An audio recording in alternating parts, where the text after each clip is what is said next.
नमस्कार, जय श्री राम, राम राम, जय सिया राम। दोस्तों, हम सब भगवान हनुमान के नाम से परिचित हैं, शक्ति, भक्ति और बुद्धि के प्रतीक। पर क्या आप जानते हैं कि हनुमान जी का जन्म कैसे हुआ? किसकी तपस्या के कारण वायु देवता ने उन्हें जन्म दिया? आज मैं आपको बताऊंगी एक ऐसी रहस्यमयी कथा जिसने भगवान को भी रुला दिया, मां अंजना की कहानी। बहुत समय पहले स्वर्ग में एक अप्सरा थी, अंजनी। वह अत्यंत सुंदर थी, नृत्य में निपुण और विनम्र स्वभाव की। एक बार देव सभा में उसने एक ऋषि का ध्यान भंग कर दिया। ऋषि ने क्रोधित होकर कहा, अंजना, अब तू स्वर्ग नहीं, धरती पर वनवासी बनकर जन्म लेगी और तभी मुक्त होगी जब तू भगवान को जन्म देगी।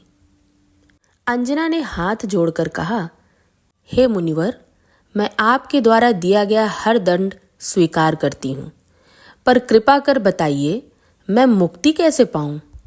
ऋषि ने कहा, तू पृथ्वी पर तपस्या करेगी और तुझे एक दिव्य पुत्र मिलेगा जो भगवान श्री राम का सबसे बड़ा भक्त बनेगा।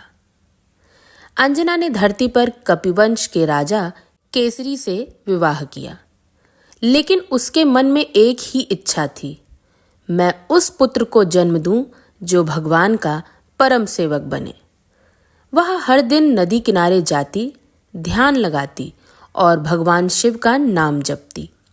वह कहती, हे महादेव, मुझे वह पुत्र दो जो संसार में भक्ति का आदर्श बने।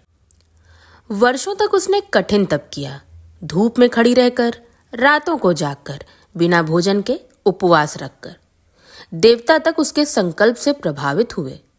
एक दिन जब वह ध्यान में लीन थी तो वायु देवता प्रकट हुए। उन्होंने कहा, अंजना, तुम्हारी तपस्या से प्रसन्न होकर भगवान शिव ने मुझे भेजा है। तुम्हारे गर्भ में जो पुत्र आएगा वह शिव का अंश होगा और वही एक दिन राम भक्त हनुमान कहलाएगा। वायु देवता ने अपने प्राण का स्पर्श अंजना के गर्भ में किया और इसी से भगवान हनुमान का जन्म हुआ। जब हनुमान बालक हुए तो उनमें अपार शक्ति थी। उन्होंने सूरज को फल समझकर निगल लिया, जिससे तीनों लोकों में अंधकार फैल गया।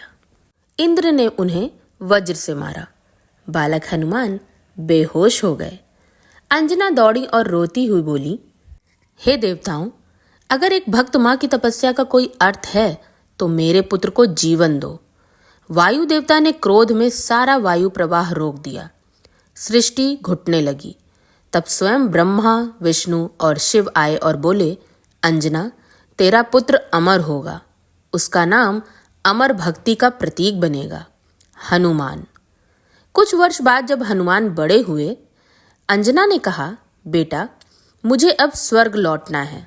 मेरा श्राप समाप्त हुआ, पर एक बात याद रखना, कभी किसी से अपनी शक्ति का घमंड मत करना, क्योंकि सच्ची शक्ति विनम्रता में छिपी होती है।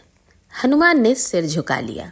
माँ, मैं वचन देता हूँ, मेरी शक्ति केवल भगवान श्री राम की सेवा में लगेगी। और तभी आकाश में दिव्य पुष्पों की वर्षा हुई। अंजना अदृश्य होकर स्वर्ग लौट गई। दोस्तों, अंजना की यह कथा हमें सिखाती है कि सच्ची माँ वही है जो अपने सुख नहीं बल्कि संसार के कल्याण के लिए तप करती है। भक्ति का अर्थ सिर्फ प्रार्थना नहीं बल्कि समर्पण है।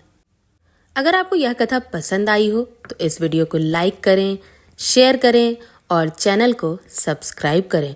और हाँ, बेल आइकॉन को ज़रूर प्रेस करें ताकि ऐसी और दिव्य कथाएं आप तक पहुंचती रहे। जय श्री राम, जय श्री हनुमान।